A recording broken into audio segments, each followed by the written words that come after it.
Assalamualaikum warahmatullahi wabarakatuh. Alhamdulillah wassalatu wassalamu ala Rasulillah amma ba'du. Allahumma shalli ala sayyidina Muhammad wa ala ali sayyidina Muhammad. Kaum muslimin dimanapun berada yang menyaksikan tayangan ini, semoga semuanya diberikan keberkahan oleh Allah Subhanahu wa taala. Ada satu hadis di mana dikisahkan di hadis itu Nabi Shallallahu alaihi wasallam pernah melihat seorang laki-laki yang memakai gelang yang terbuat dari kuningan. Maka Nabi bertanya kepada orang ini, "Ma hadha? Apakah ini?" Qala, orang itu menjawab, "Al-wahinati."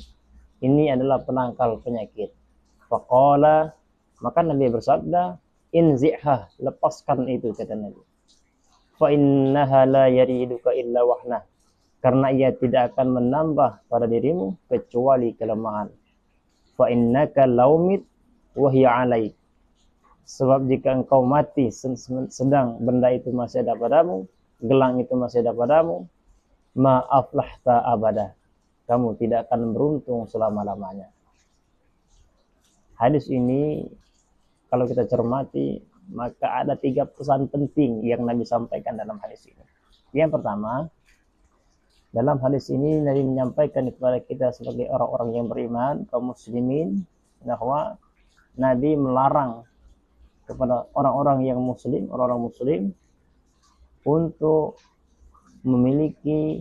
meyakini bahwa ada satu benda yang dianggap bisa memberikan manfaat, perlindungan dan sebagainya. Yang biasa kita kenal dengan jimat, ya. Maka yang pertama Nabi menyampaikan dalam hadis ini bahwa larangan kepada orang beriman memiliki jimat. Secara khusus dalam hadis tadi disebutkan gelang kuningan yang terbuat dari kuningan.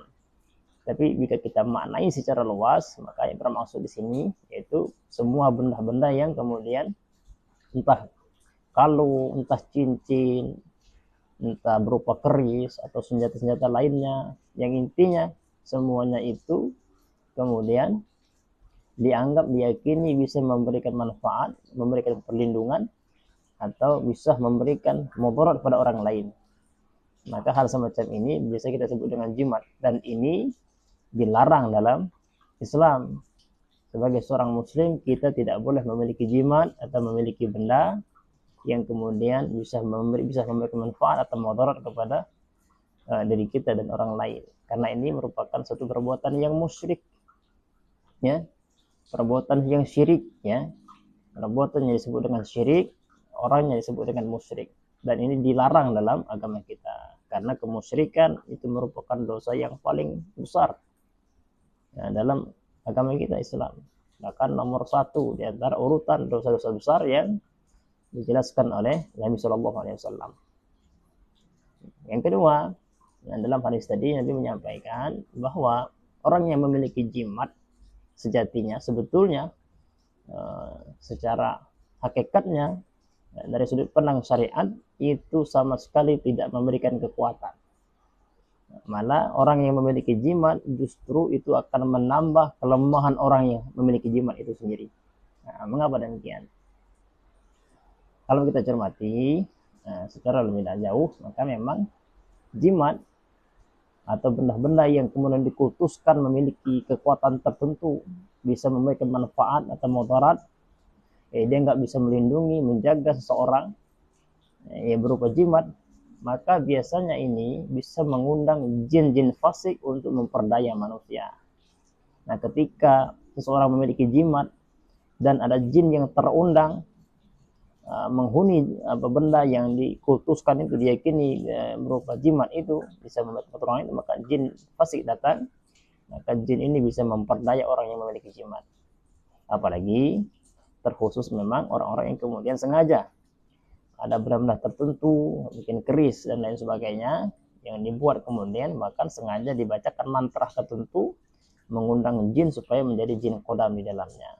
Nah, jadi yang kedua ini bahwa tentu orang yang kemudian memiliki jimat sejatinya mereka tidak bertambah kuat, tapi kata Nabi justru jimat yang mereka miliki itu membuat mereka tambah lemah, ya. Karena kenapa? orang yang memiliki jimat pada akhirnya akan disengsarakan oleh penghuni jimat itu sendiri, itu jin-jin fasik yang menetap di jimat itu. Dan ini sejalan dengan apa yang kami temukan di lapangan. Ketika kita melakukan ruqyah, ada banyak pasien kita yang kemudian kita temukan memiliki jimat. Kita ruqyah, setelah kita ruqyah, rupanya masih juga keluhan yang dia rasakan selama itu belum selesai, belum tuntas, belum berhenti. Kita dalami, kita tanya kemudian, rupanya memang dia memiliki jimat. Ada benda-benda mungkin yang pernah kita temui di lapangan seperti ikat pinggang, atau mungkin seperti kertas yang bertuliskan huruf Arab yang mungkin tidak jelas begitu. Akhirnya apa? Jimat ini ternyata mempengaruhi kepada orang yang memiliki jimat itu. Jadi maka justru orang-orang yang memiliki jimat secara tidak sadar, secara langsung ataupun tidak, mereka sudah menyihir diri mereka sendiri. Ini bukan menambah kekuatan, tapi jimat sesungguhnya dalam kacamata agama kita, perspektif Islam, justru jimat itu, kata Nabi, menambah kelemahan bagi orang yang memiliki jimat itu sendiri. Yang ketiga, dalam hadis tadi Nabi menyampaikan kepada kita bahwa orang yang memiliki jimat itu Nabi mengancam dengan ancaman yang sangat keras dalam hadis tadi, yaitu siapapun orang yang memiliki jimat, yang meyakini jimat, bahkan sengaja membuat jimat, maka diancam dengan mereka tidak akan pernah beruntung selama-lamanya. Ma aflahta abadah, kata Nabi, tidak akan pernah beruntung selama-lamanya.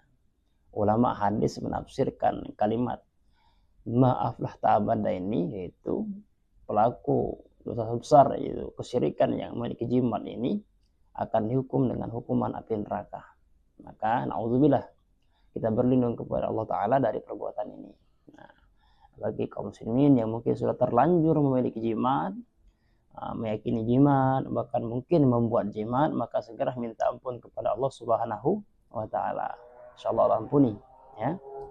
Karena sangat disayangkan ketika memang meninggal dunia kita wafat, tapi kemudian kita masih membawa keyakinan yang salah ini.